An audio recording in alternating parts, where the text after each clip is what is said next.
Hello everyone, welcome back to All Access. I'm your host, Alfredo, and man, it has been quite a while since I've done one of these, and this is probably my final one of the year, or at least to cover the LA Kings. So let's get right into it, and let's talk hockey. So, our LA Kings made it to the Stanley Cup playoffs for the first time since 2018.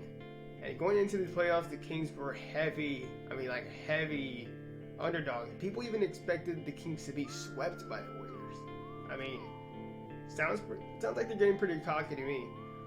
Well, lucky for us, the Kings have a lot more depth in their team than I would say the Oilers have. It's such a shame though. Drew Doughty, Victor Arvidsson, Sean Walker, and we were missing too many players as we went into these playoffs. But that didn't stop us, or at least it did. At least it didn't do too much harm. So first game, the Kings beat the Oilers 4-3. That was a big shocker, especially for Oilers fans. They were thinking like, oh man, here we go again. I've even seen on Instagram too, people were saying, here we go again, another first round exit for the Oilers. But yeah, that was the Kings' first playoff win since 2016, since Tanner Pearson scored that game-winning goal against the San Jose Sharks in San Jose. So game 2 was a different story, a completely different story. The Kings lost 6-0, and one of the penalties was called by an Oscar-winning Mike Smith, his Oscar-winning flop. If that's how you want to win, Smith, then screw you, dude. Why? Game 3 in LA, that was horrible. That was probably one of the most embarrassing games I've seen from the Kings all year long. Evander Kane got a hat trick, and the Kings lost 8-2. I had actually just stopped watching the game at 7-2. I was getting ready for bed, and all of a sudden I get a notification like, what? 8-2? That was embarrassing, but luckily, Game 4 was a completely different story there. The Kings won 4-0. That was the Kings' first home win since June 13th, 2014. The Stanley Cup clinching game. That's kind of sad. But it was also Jonathan Quick's 10th career playoff shutout, and it is the most shutouts among All-American goalies. I mean, I'm ready to see Quick's jersey up in Staples Center. I don't know about you, but I'm ready for that. Or at least not yet. He still has a lot of hockey to play. And so, Game 5 came. That was one of the craziest Kings games I've ever seen in my life. I was just jumping up and down when Adrian Kempe scored that game-winning goal. Kings lead 3-2 in the series. Game 6, when the Kings went down 2-0, I was obviously very disappointed. But luckily they were able to come back and they tied it up. It's funny too because my mother was even telling me, don't worry, they're going to come back. They're going to come. And they did. They came back. And then all of a sudden they just let in 2 more goals in the final minutes of the game. Like, what? How can you get up in the game like that? At the end,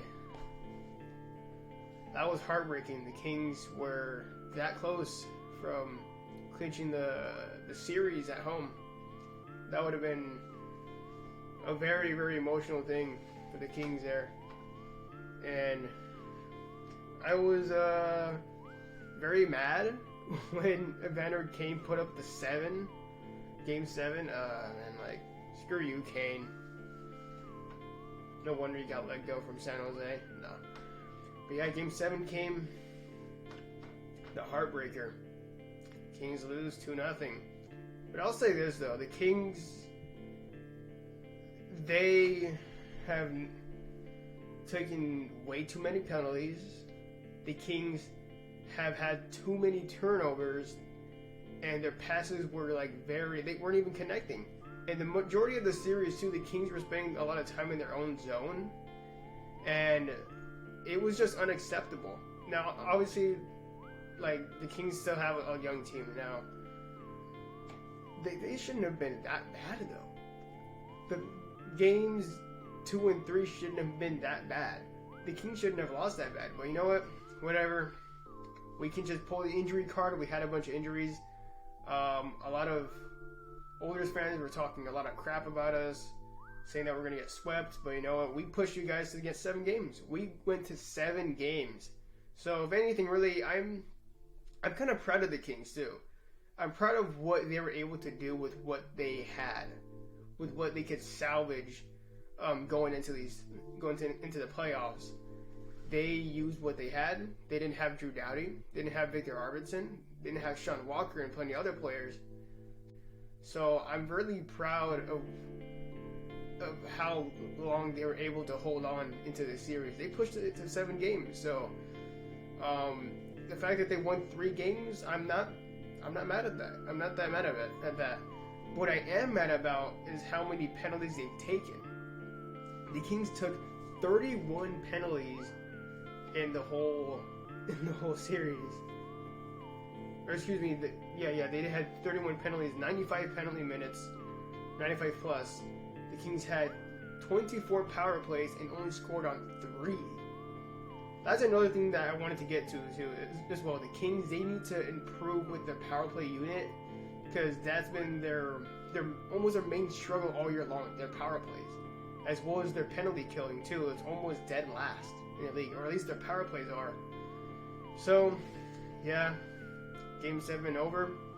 Not only was it the end of the season, but it was the end of the season, end of the career of the Kings' great Dustin Brown.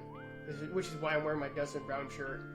Dustin Brown, he had an amazing career, won 2 Stanley Cups, was the leader of the Kings for 8 years, and he got to wear the C one last time, which was a very classy move by Kopitar, if you ask me. Very, very classy of letting him wear the C for his last regular season game.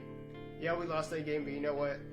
It was really emotional. I was really sad, and I was really, really sad when I was watching his press conference. So I wanted to dedicate this video, I wanted to end this video off with this edit I made for Dustin Brown. So congratulations to Dustin Brown on his wonderful career, and I hope the best for him in his life and his family. So I'll see you all next time, and go Kings go. I'll leave you all with this edit. Los Angeles Kings are pleased to select from Guelph of the Canadian Hockey League, Dustin Brown.